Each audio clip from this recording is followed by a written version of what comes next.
이준석 대표를 보호하진 않더라도 과하게 좀 비판하는 것은 좀 잘못됐다라는 생각이 들어요. 그 하태경 의원이 지적했던 부분이 그런 부분이죠. 자행이라고 얘기를 했죠.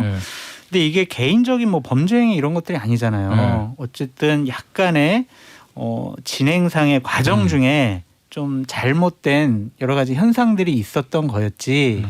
이것이 크게 뭐 리스크까지 확대 해석하는 것은 좀 과하다는 생각이 들고요. 이준석 대표 무너지면 국민의힘 상당히 어렵습니다. 이준석 대표 그동안 잘해왔고 여러 가지 방송 나와서 여러 가지 얘기하면서 당 지지율 많이 올렸습니다. 젊은 층의 눈길, 관심 불러일으켰어요. 이러한 공헌이 있습니다. 기회는 이때다. 실수 하나 했으니까 공격해서 이준석 대표를 좀 흠집내야지 이렇게 생각하는 것은 정말 대단히 잘못된 중진들의 생각이라고 보여지고 김태현의 정치쇼.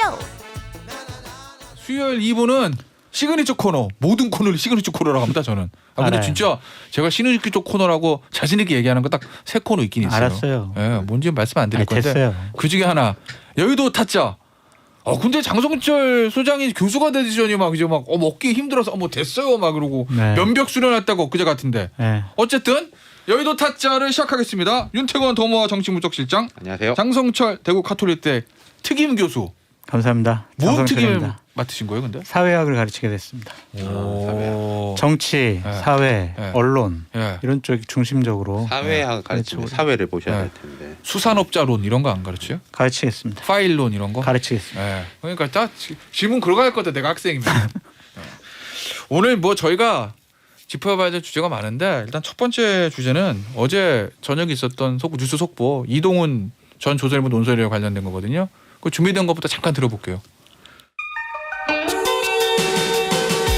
여권, 정권에 사람이라는 사람이 찾아온 적이 있습니다.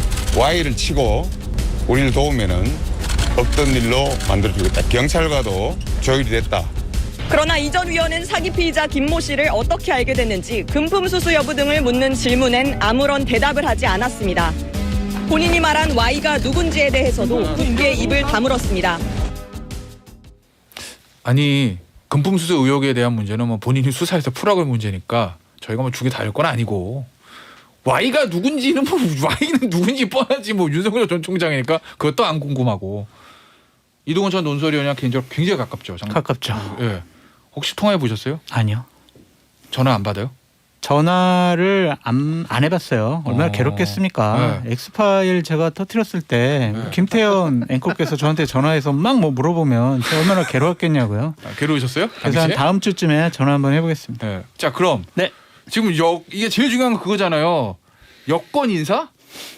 정부 인사라고 그랬나? 정권의 사람. 정권의 사람. 그게 누군지가 제일 중요한 거 아니에요? 만약에 이게 진짜 정권의 핵심 관계자, 예를 들면 청와대라든지 민주당의 당직자 수준의 정권의 핵심 사람이 이런 얘기를 했다면 누가 봐도 타이틀이 이거는 정권이 흔들릴 사안이다라는 생각이 들어요. 그렇다면 결국엔 이동훈 전 논설위원의 말이 맞다면 정치 공작을 한 거라고 봐야죠. 그렇다면 이거는 사실이라면 정말 큰 문제인데 그 사람의 비중이 어느 정도이냐 그것을 봐야 되는데 그것을 아는 사람은 이동훈 위원이다. 그래서 이동훈 위원의 입이 중요해졌다라고 말씀드립니다. 그렇죠. 그러니까 여권 정권의 사람이란 표현이 되게 애매해요. 사실은 따져보면은. 호가 의원은 자일 수도 있다라는 거죠. 예컨대 장성철 교수님은 야권의 비중 있는 인사다. 제가요? 라고 이제 누군가는 그렇게 표현할 수도 있어요. 김재원 의원이 그랬어요. 그래서 엑스파일 때 난리가 났던 거예요. 그렇죠. 그러니까 뭐 예컨대 이제 근데 야당의 인사다는 아니지 않습니까? 근데 이제 야권의 인사다라고 하면 되게 포괄적이고 좀 주관적으로 볼 수 있으니까 그렇고 이 두 가지 포인트인데 세 가지겠죠. 진짜냐? 여권의 사람이 누구냐?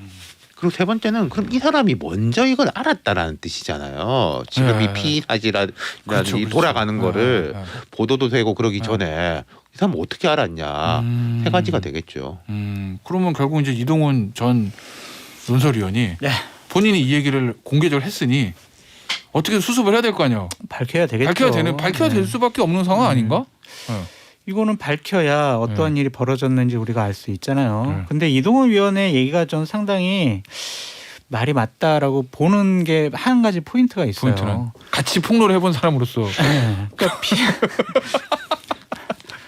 계속 강의잖아요. 교수님 하세요. 그러니까 피의 사실이 실시간으로 공표가 되고 있어요. 네.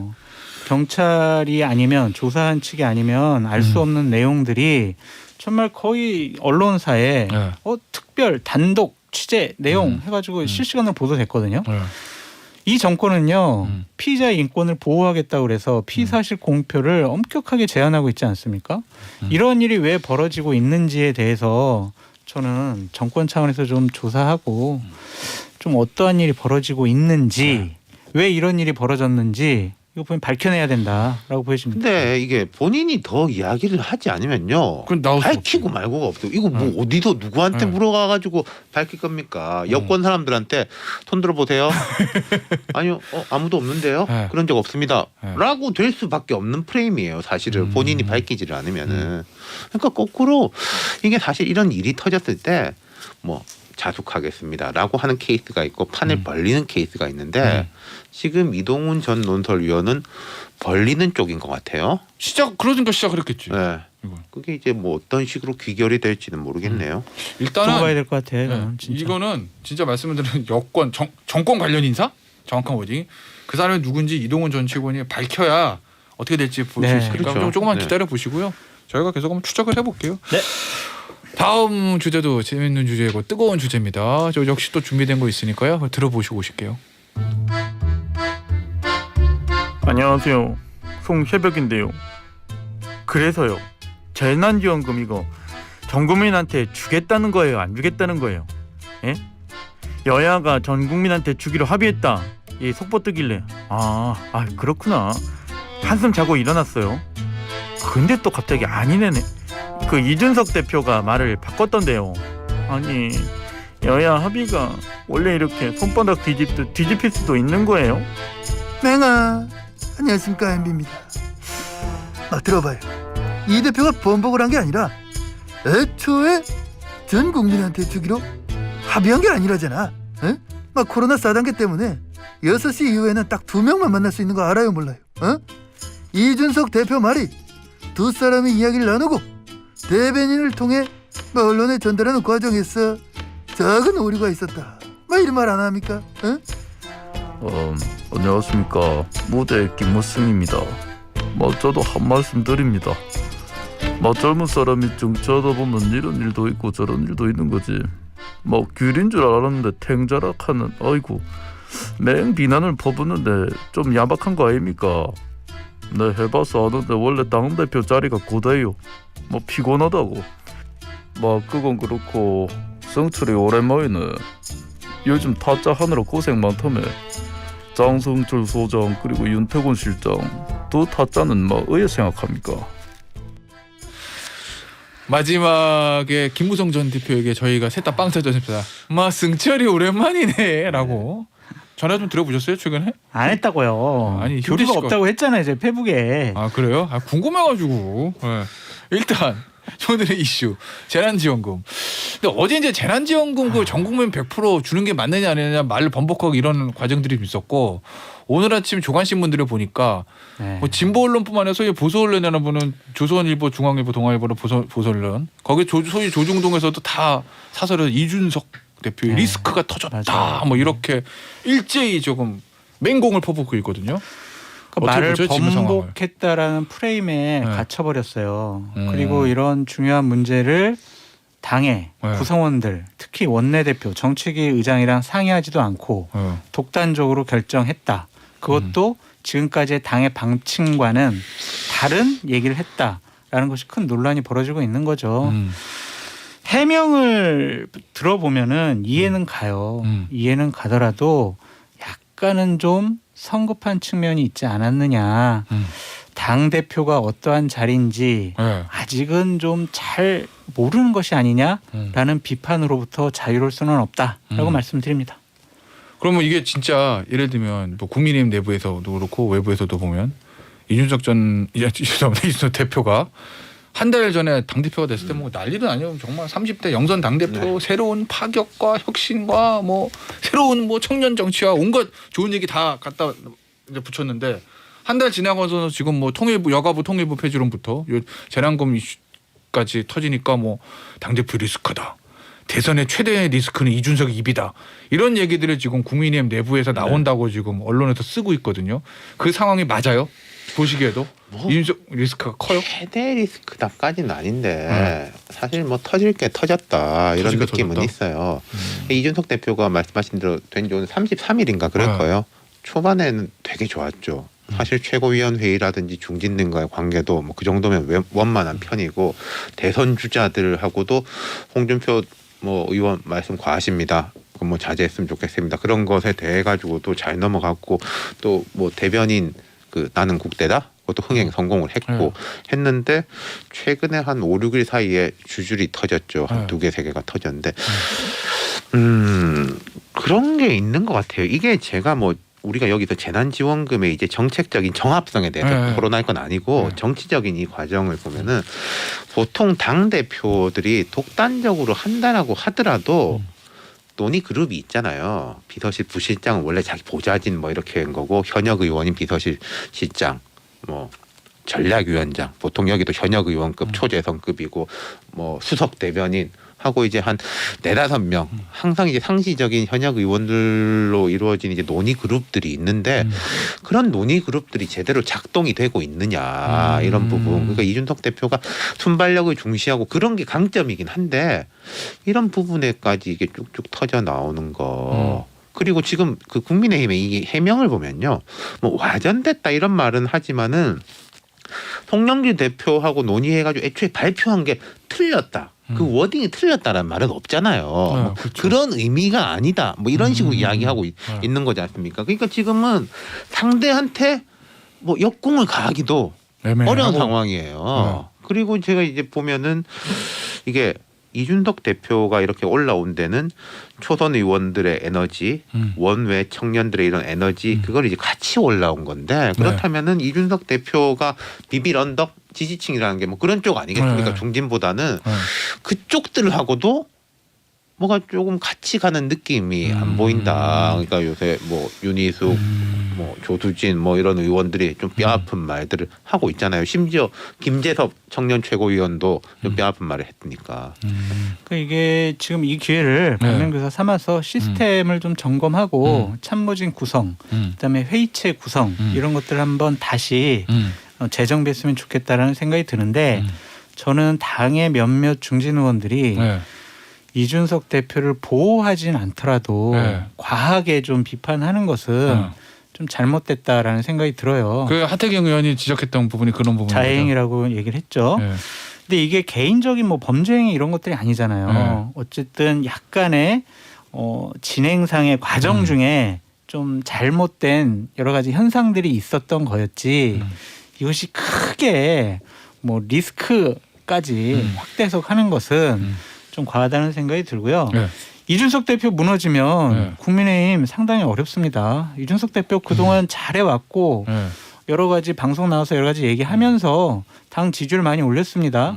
젊은 층의 눈길, 관심 불러일으켰어요. 이러한 공헌이 있습니다. 기회는 이때다. 실수 하나 했으니까 공격해서 이준석 대표를 좀 흠집내야지 이렇게 생각하는 것은 정말 대단히 잘못된 중진들의 생각이라고 보여지고 보호하지 않더라도 최소한 과도한 비판 이것은 좀 자제해야 된다라고 말씀드립니다. 그러니까 이 포인트가 맞긴 맞아요. 운명 공동체인 거예요. 지금 국민의힘이 한 9월부터 원래 8월 말부터 경선 시작하나요? 8월 말부터 해가지고 뭐 11월에 결정되는 걸로 현재는 그렇게 돼 있지 않습니까? 경선 끝나면은 대선 후보 중심으로 가는 거예요. 그럼 그때까지 몇 달인데 예를 들어서 지금 이준석 대표를 뭐 이 체제를 무너뜨리고 새 체제를 한다?